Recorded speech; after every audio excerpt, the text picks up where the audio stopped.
శుభకార్యాలకు పూజార్ల కోసం వెతుకుతున్నారా? పూజారీస్.com లో అతి తక్కువ ధరలకే పూజార్లను ముందే బుక్ చేసుకోండి. వెంటనే కాల్ చేయండి. నమస్తే రమగారు. నమస్తే జయ. రమగారు, కొన్ని సమయాల్లో కొన్ని పనులు చేయకూడదు అని వింటుంటాం.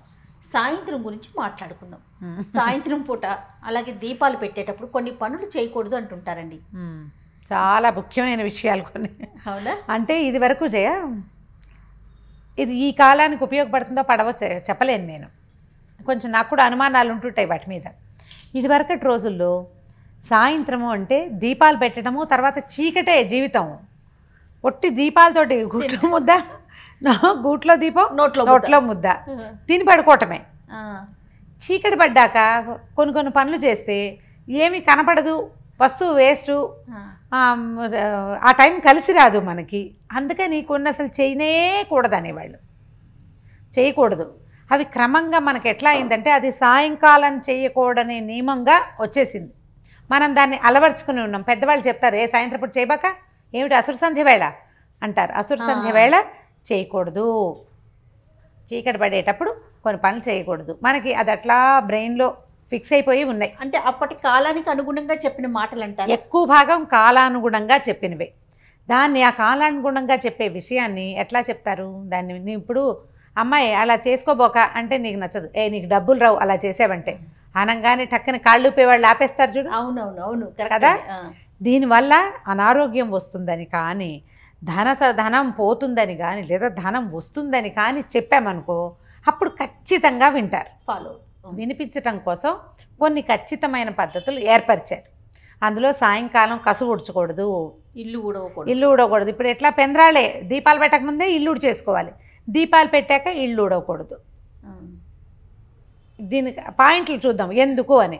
వాకిళ్ళు ఇల్లు దీపాలు పెట్టాక ఊడ్చామనుకో, కసు ఎట్టిపోయిందో ఏమైందో మనకేమైనా కనపడుతుందో చూసుకోకుండా హాల్ మధ్యలో పెట్టి దాన్నే తొక్కుంటాం మనం. అవును.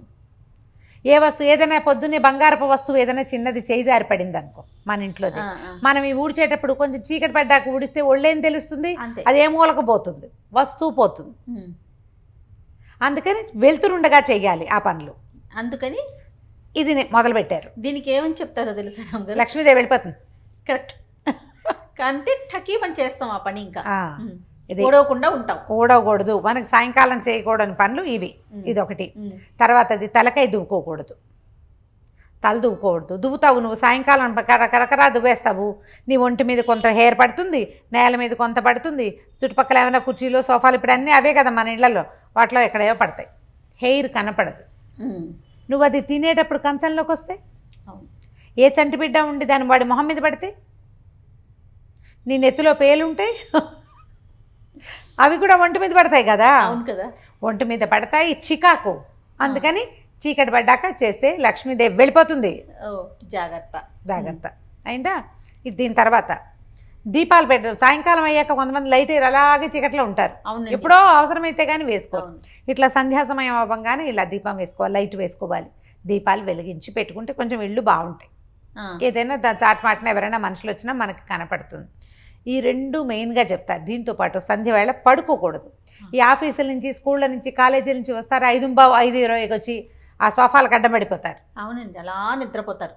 ఆ టైంలో పడుకోవటం దరిద్రం, మంచిది కాదు. నీకు 6:15 గంటలకు పడుకుని 8ంటికి లేచిన వాళ్ళు రాత్రి నిద్రపోతారా? ఆరోగ్యం ఏమైంది? దరిద్రమే కాదు అయింది. అంతేగా. అందుకని సాయంకాలాలు పడుకో. మనం మధ్యాహ్నం పడుకుంటేనే నిద్ర పట్టదు, సాయంత్రం వేళ పడుకుంటే రాత్రంతా నిద్ర పట్టదు నీకు. సాయంకాలపు పనులు ఆగిపోతాయి. ఒకటి ముందు ఆరోగ్యం పాడైపోతుంది. రాత్రి నిద్రపోం. మనం నిద్రపోవాల్సింది ఎప్పుడు? రాత్రి, సాయంకాలం కాదు. అందుకని దీన్ని ఒకదాన్ని ఖచ్చితంగా మాన్పించేశారు. గోర్లు కూడా కట్ చేసుకోకూడదు. గోల్డ్ కట్ చేసుకోకూడదు. ఇప్పుడు గోల్ కట్ చేసాం చీకటి మాటన, గోల్డ్ కట్ చేసి ఈ గోరు ఒక ఇట్లా నొక్కామనుకో టక్కుమని ఎగురుతుంది. అది ఇక్కడే పడుతుందా ఎక్కడైనా పడుతుందా తెలీదు. వెలుతురుండగానే చెయ్యాలి. అవన్నీ కూడా మనకి అవసరమైనవి చేయాలి. ఇవంతా ప్రాక్టికల్ ప్రాబ్లమ్స్. అవునండి. ఏం పర్వాలేదు, నేను అలాగే చేస్తాను, నేను జాగ్రత్తగా చేస్తాను అంటావు. ఎప్పుడో ఒకసారి నీ వశం తప్పిపోతుంది. అప్పుడు ఏం చేస్తాం? ఈ కట్ చేసిన గోరు బియ్య బస్తాలో అయినా పడచ్చు. అది మళ్ళీ ఆహారంలోకి వస్తే, ఏ చంటి బిడ్డకో వెళ్తే, నీకు తెలియకపోతే ఎందుకు వచ్చిన బాధలు అవన్నీ. అందుకని ఈ పనులు no no no no no అని చెప్పేవాళ్ళు. సాయంత్రం పూట అన్నం తింటాం, అసురు సంధ్య వేళ అన్నం తినకూడదు. రాక్షసులు తింటారు. రాక్షస భోజనం అని చెప్తారు. చీకటి పడ్డాక తినాలి. సమయం ఆ, ఆ. 6:30 7 గంటలకి కరెక్ట్గా అక్కడ సంధ్య అవుతుండగా నువ్వు ఇక్కడ కంచం పెట్టుకోకూడదు. సంధ్యాకాలం చేయవలసింది ఏమిటి? దీపాలు పెట్టుకోవటం, దైవ నమస్కారం, ఏదైనా మంచి మాట వినటం, అవి ముఖ్యమైనవి. ఉమ్. అలా ఆ సమయంలో ఆ పని చేస్తే ఏమిటి నీకు మేలు జరుగుతుంది. అన్ని రకాలుగాను అన్ని రకాల మేళ్ళు జరుగుతాయి. నీ బతుకు ఒక నియమం ఏర్పడుతుంది, ఒక క్రమశిక్షణ ఉంటుంది మనకి. రమ్మగారు అందుకే కదా తదాస్తు దేవతలు ఉంటారు, సాయంత్రం వెళ్ళి తిరుగుతూ ఉంటారు అంటారు. అందుకని ఏదో ఒకటి పిచ్చి మాటలు అరుపులు. ఇప్పుడు పోనీ సాయంకాలం వేళ పోట్లాడుకోకూడదు. అసురు సంధ్య వేళ పోట్లాట ఎందుకు? అసురు సంధ్య వేళ సాయంకాలాల వేళ కనుక పోట్లాడుకుంటే రాత్రి పోయిందా? డిస్టర్బ్ అయిపోట్లా. మనం సంసారంలో ఉంటే మొగుడు పెళ్ళాలకి పడి చావదు. సాయంత్రం పూట కూడా పోట్లాడుకుంటే రాత్రి ఎడమొహం పెడమొహంతో పడుకుంటారు. మామూలు వాళ్ళైతే ఆ దిగులతోటి ఆ విసుగుతోటి నిద్ర పట్టి చావదు, ఆరోగ్యం పాడవలా. అవును. నువ్వు ఏ విషయం తీసుకో, పెద్దవాళ్ళు చెప్పినవన్నీ మన మంచికే. మనం ఇలా ఒక పాయింట్ పెట్టుకుంటే, లేకపోతే భయపెట్టకపోతే నువ్వు వినవు కదా, అందుకు పెట్టారు. అందుకనే పెట్టారు.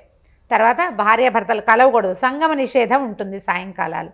ఈ సమయంలో కనుక సంగమం జరిగితే పుట్టే సంతానం మంచిది పుట్టదని, రాక్షసులు పుడతారని చెప్తారు. రాక్షసులు పుడతారో పుట్టరో పక్కకు పెడితే నైట్ స్లీప్ డిస్టర్బెన్స్. పైగా సాయంకాలం వేళ గదిలోకి వెళ్ళి తలుపులు వేసుకుంటే చూసే వాళ్ళకి ఏమీ బాగుండదు. అమర్యాదకరమైన పద్ధతి. ఏ సమయంలో ఉండవలసింది ఆ సమయంలో ఉండాలి. నువ్వు పిల్లల ముందో పెద్దవాళ్ళ ముందో భార్యాభర్త ఒళ్ళో కూర్చోలేరు కదా, దానికి లోపలికి వెళ్ళాలా, ఏకాంతం కావాలా ఎంతో కొంత. నువ్వు సాయంకాలం పనివేళ, నువ్వు ఆహారం తినవలసిన వేళ, దీపాలు పెట్టుకోవాల్సిన వేళ, సాయంకాలపు పనులు చేసుకోవాల్సిన వేళ అసలు దివా సంగమమే నిషిద్ధం. ఈ సంధ్యా సంగమం మరీ నిషిద్ధం. ఇవి పనికిరావు అని చెప్తారు. దీనివల్ల తర్వాత డే అంతా డిస్టర్బ్ అవుతుంది కాబట్టి ఇది పనికిరాదు. ఖచ్చితంగా మనకి పెద్దవాళ్ళు చెప్పారు కాబట్టి పనికొస్తుందో పనికిరాదో, ఒకవేళ నష్టం రాకపోయి ఉండొచ్చు, చేయకుండా ఉంటే అయిపోతుంది. ఇవన్నీ పాతకాలపు పద్ధతులు అయినప్పటికీ మనం ఈ రకమైన నియమానికి అలవాటు పడితే మన జీవితాలకి క్రమశిక్షణ ఉంటుంది. నీకు కావాల్సిందేంటి? పని అయిపోవటం కాదు, ప్రాపర్గా అవడం. ఏదైనా సరే నువ్వు ప్రాపర్గా చేయాలంటే ఏం చేయాలి? క్రమశిక్షణ ఉండాలిగా. ఉండాలంటే ఈ సమయంలో ఇది చేయకూడదు అని ఒక బ్రెయిన్లో ఒక ఫిక్సేషన్ ఉంటే దాని ప్రకారం నువ్వు సరిగ్గా చేస్తావు. తప్పకుండా. అంతే. నమస్తే. నమస్తే చేయండి.